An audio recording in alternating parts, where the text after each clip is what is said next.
What's up guys? It's Lilith. So while reading the comments, nakakita ko ng mga comments na paano nagiging dalawa yung trip mine, paano nadadagdagan yung trip mine, paano dumadami yung trip mine, higit sa lahat, paano raw nagiging unlimited.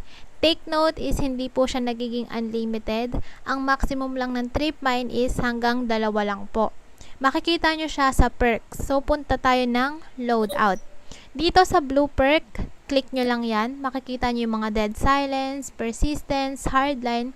Pero hanapin nyo yung shrapnel. So, hanapin natin yung shrapnel. Ayan, meron siyang 2 throwable sa picture. Ang sabi, spawn with an extra piece. So, equip natin yan. And, i-check natin. Dito sa AI muna tayo. Tapos, dito tayo sa kill house. Start. Ayan, papasok lang muna ako dito sa kill house para makita nyo talaga na 2 lang yung trip mine ko. 'Di ba kasi kapag sa live and contents, malabo yung opacity ko. So, hindi nyo talaga nakikita kung ilan siya. So, ayan, meron siyang 2.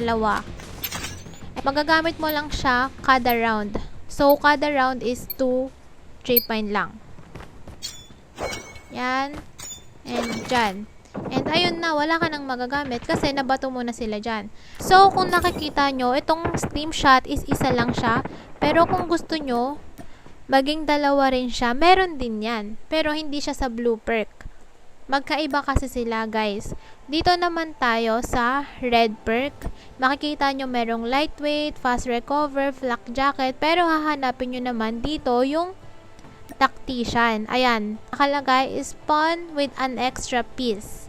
Ganun din, same din siya. So, take note lang kapag sa trip mine is itong blue perk.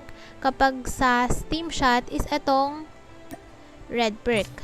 Magiging 2 rin yan. Flashbang, smoke, concussion, kahit ano dyan is magiging 2 rin. So, pasok ulit tayo dito sa kill house para mapakita.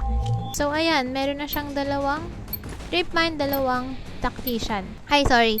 2 steam shot. So, try natin.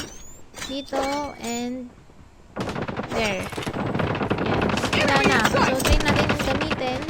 So, naka 1 and 2. Ayun, lumaro lang saglit. Singit muna natin tong shoutout. Shoutout sa'yo, Simon Haynaw. Kay Taisa Morales. Shoutout kay Maui.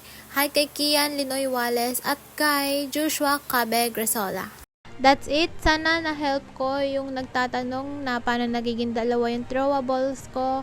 Comment down below kung may gusto pa kayong malaman. And dito ko na lang siya ipopost para nakakompile. Kahit kasi pinopost ko na sa Facebook, kahit sa contents and sa live, is may mga nagtatanong pa rin. So, dito para isang postan na lang. Bye guys! Subscribe na rin kayo!